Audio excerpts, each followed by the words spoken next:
പ്രിയപ്പെട്ട കൂട്ടുകാരെ, ഒരു മഷ്റൂം മേഘം എങ്ങനെ ഉണ്ടാക്കാമെന്ന് നമുക്ക് ശ്രദ്ധിക്കാം. ഇതിനായി വേണ്ട സാധനങ്ങൾ ഇവയൊക്കെയാണ്. ആദ്യം ഒരു ഡ്രോപ്പർ ഉപയോഗിച്ച് അതിൽ പാൽ നിറച്ച് വെള്ളം നിറച്ച ഒരു ഗ്ലാസ്സിൽ ഒരു തുള്ളിപ്പാൽ ഇങ്ങനെ ഇടുക. പാൽ ഒരു മേഘം പോലെ വെള്ളത്തിൻ്റെ അകത്ത് ഫോം ആവുന്നത് നമുക്ക് കാണാം. അത് അടിയുന്നതും നമുക്ക് കാണാം.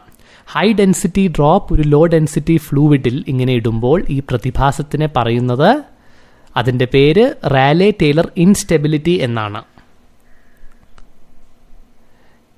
റാലെ ടേലർ ഇൻസ്റ്റെബിലിറ്റി ഒരു ചന്ദനത്തിരി ഉപയോഗിച്ച് നമുക്ക് മനസ്സിലാക്കാവുന്നതാണ്. ചന്ദനത്തിരിയുടെ പുക കാറ്റിൽ ഒരു മേഘം, ഒരു മഷ്റൂം മേഘം പോലെ ഫോം ആവുന്നത് നമുക്ക് കാണാം. ഇതേ പരീക്ഷണം ഒരു വലിയ വാട്ടർ ടാങ്കിൽ വെള്ളം നിറച്ച് നമുക്ക് ചെയ്യാവുന്നതാണ്. ആദ്യം ഒരു ഡ്രോപ്പർ ഉപയോഗിച്ച് ഈ വലിയ വാട്ടർ ടാങ്കിൽ ഒരു തുള്ളി പാൽ ഇങ്ങനെ ഇടുക. ഈ തുള്ളി പാൽ ഒരു മഷ്റൂം പോലെ വികസിക്കുന്നതും അതിനുശേഷം മെല്ലെ അടിഭാഗത്ത്, ടാങ്കിൻ്റെ അടിഭാഗത്ത് അടിയുന്നതും നമുക്ക് ദൃശ്യമാകുന്നു. നോക്കൂ, ഇതുപോലെ. ഇതാ വീണ്ടും ഒരു തുള്ളി പാൽ നമ്മൾ ഇട്ടു.